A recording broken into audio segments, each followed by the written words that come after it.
Bereich des Wingfoilens tut sich natürlich einiges, so auch bei Roberto Ricci. Dementsprechend haben wir jetzt hier den EVO Wing im Test für euch. Neu ist hier an sich alles. Wir haben eine kompaktere Geometrie, wir haben 3 Schlaufen. Hier kann man jetzt viel freier die Positionierung wählen und sehr große Fenster. Eine sehr funktionelle Handleash ist hier im Lieferumfang mit dabei. Die ist auch lang genug, um den Wing ohne Probleme zu drehen. Sehr gut hat uns die Größe der Frontschlaufe wie auch die anderen Längsschlaufen gefallen. Die Form des Ganzen ist hier extrem angenehm, schmiegt sich wirklich bei unterschiedlichen Handgrößen optimal an. Und wir haben, wie gesagt, einen ausreichend großen Bereich, um auf leichte Druckpunktänderungen die Position der Hände anpassen zu können. Neu ist ja auch, wir haben kein One-Pump-System, sondern wir pumpen jetzt durch 2 große Standardventile, einmal die Fronttube und einmal die Mittelstrut auf. Dadurch können wir unterschiedlichen Luftdruck hineinbringen, was einerseits das Swingback-Verhalten, also beim Anpumpen, verbessern kann und auch die Druckpunktstabilität des Wings insgesamt erhöhen kann.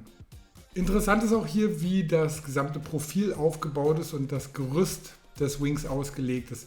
Wir haben ein doch recht starkes V im Front-Tube-Gerüst, aber wir haben ein völlig gerades Obertuch, also das Profil oben ist, wie man hier auch sehr schön sieht, vollständig gerade, sodass wir dadurch im mittleren Teil des Wings ein tieferes Profil besitzen und zu den Tips hin auslaufen ein deutlich flacheres Profil. Hier kann man diesen Verlauf nochmal ganz gut erkennen. Schauen wir uns noch die einzelnen Materialien, sprich Komponenten an. So haben wir hier als Flugtuch ein Double Ripstop Material. Die Hinterkante ist durchgehend mit einer Tuchdopplung versehen. Alle Scheuer- und Aufschlagstellen sowie die gesamten Tippbereiche sind mit einem schweren Gewebe versehen, um hier auch einen Skateboard-Einsatz schadlos überstehen zu können. Insgesamt macht das hier einen wirklich sehr sauberen und glatt verarbeiteten Eindruck. Die Fenster sind wie gesagt sehr groß gehalten, sitzen weiter zum Tipp hin platziert, also weniger in der Mitte und sind mit einer Tuchdopplung eingefasst. Diese Tuchdopplung finden wir auch in den Übergängen vom Flugtuch zum Fronttube-Material sowie an den jeweiligen Eckpunkten. Nach dem B- und Entlüften, klar, das dauert hier minimal länger als bei den Mitbewerbern, weil man kein One-Pump-System hat und man muss halt ein bisschen schauen, dass man hier den optimalen Luftdruck findet.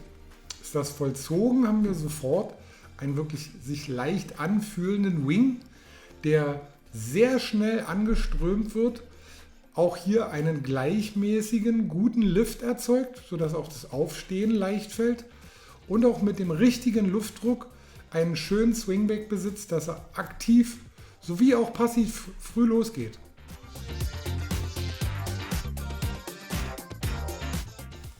Die Profiltiefe liegt hier im flachen bis mittleren Bereich, also genau zwischen solchen Wings wie einem Ensis oder einem Slick, die sehr flache Profile besitzen, oder vergleichsweise einem Strike oder einem V3, die so in einem mittleren Bereich sitzen.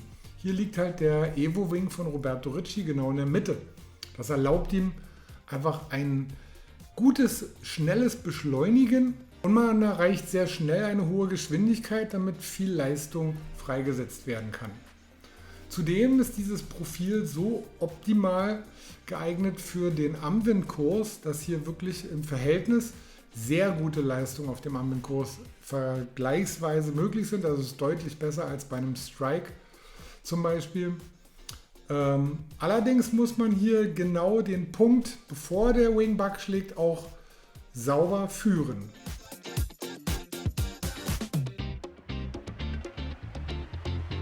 Klar, kein Vorteil ohne Nachteil, dementsprechend ist der Sweet Spot hier auch nicht ganz so groß. Er ist groß genug, um ein völlig neutrales Fahrverhalten an den Tag zu legen.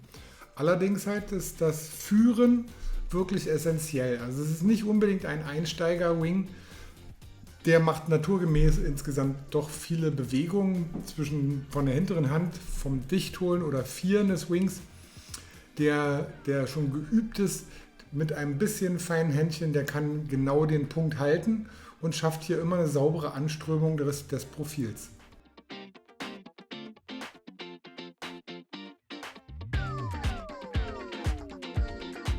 Und dementsprechend schauen wir natürlich auch gleich auf die Manöver. Diese Abstimmung dieses Wings erlauben halt einfach schnelle Wechsel zwischen Backfahren oder der normalen Anströmung und auch natürlich alle Tags, also Wenden, wo man gegen den Wind fährt. Hier kommt es immer darauf an, dass der Wing möglichst nicht viel Widerstand bietet. Und da ist diese Profilgebung und diese Konstruktion wirklich sehr gut geeignet. Die erlaubt halt das Führen über den Kopf halt oder gegen den Wind sehr einfach, ohne großen Widerstand, was ihn natürlich halt sportlich sich anfühlen lässt, aber auch die Manöver leicht macht.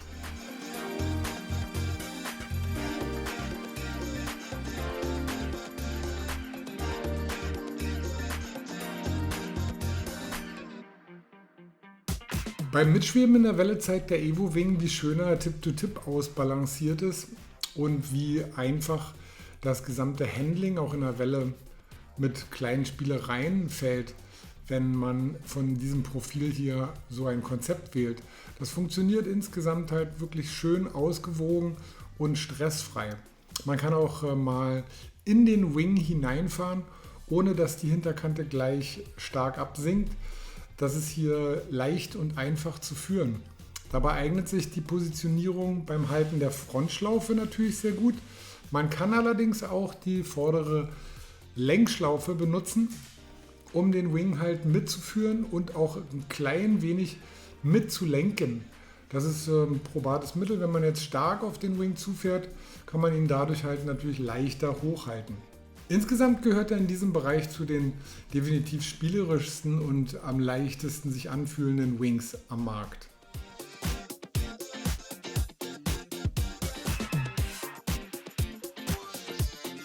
Wie schon erwähnt, macht die gute Form der Beschleunigung und die hohe Geschwindigkeit den EVO Wing auch zu einem tollen Freestyle Sprungkite.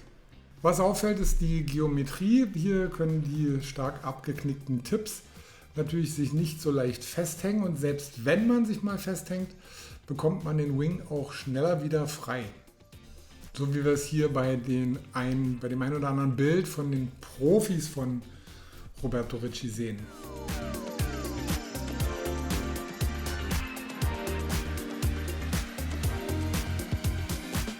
Halten wir nochmal fest, wir haben hier beim EVO Wing ein insgesamt eher flach gehaltenes Profil. Nicht so flach, dass es jetzt an der Leistungs- oder Stall-Grenze sich bewegt, sondern wenn es gut geführt wird, hier eine permanent saubere Anströmung liefert und dadurch ermöglicht, dass wir hier einen Flügel haben, der insgesamt sehr wenig Drag, also sehr wenig Widerstand in Manövern oder auch auf dem Anwendkurs bietet. Dementsprechend ratsam ist das Ganze auch mit Flügeln, also mit Foils unter dem Brett, so zu kombinieren, dass wir hier Größenordnungen von 1500, 1600 Quadratzentimetern mit einer mittleren bis hohen Geschwindigkeit vorfinden. Da gibt es diverse unterschiedlichste Modelle, die sich dafür gut eignen. Große, dicke Flügel mit viel Widerstand würden dann halt dazu führen, die Leistung des EVO Wings auszubremsen. Manövern ist er ähnlich leicht und spielerisch wie ein Duoton Slick. Er besitzt in der Welle ein fast genauso gutes Mitschweben wie ein F1 Strike und er besitzt halt ein schönes Sprungpotenzial. Mehr kann man ehrlich gesagt heutzutage in der Kombination eines wirklich sportlichen Allround Wings nicht erwarten. Dazu ist das Ganze wirklich äußerst ordentlich verarbeitet. Das Einzige ist halt die Positionierung der Fenster. Die hat sich uns ehrlich gesagt nicht ganz erschlossen. Also wir konnten dadurch nur sehr, sehr wenig auf der Lehseite erkennen. Schauen wir nochmal auf das Fahrkönnen. So würden wir dem reinen Einsteiger aus der Roberto Ricci Palette eher den Windwing empfehlen, da dieser insgesamt einen etwas größeren Sweet Spot besitzt. Also man kann halt beim Dichtholen und Vieren mehr Fehler machen, ohne dass die Strömung oder der gleichmäßige Vortrieb unterbrochen wird. Das ist ein Punkt, der passiert einfach, gerade am Anfang, da ist man sich noch nicht so ganz so sicher. Und ab einem mittleren Fahrkönnen, also man sollte sauber einen gleichmäßigen Anstellwinkel des Wings führen können. Ab da hat man nach oben hinaus mit dem EVO Wing die volle Palette der Leistung zur Verfügung und dann liegt es ja nur an einem selber, womit man Spaß hat oder was man sich zutraut oder was man sich traut. Durch diesen durchweg empfehlenswerten Wing von Roberto Ricci wird man jedenfalls in keiner Weise eingeschränkt.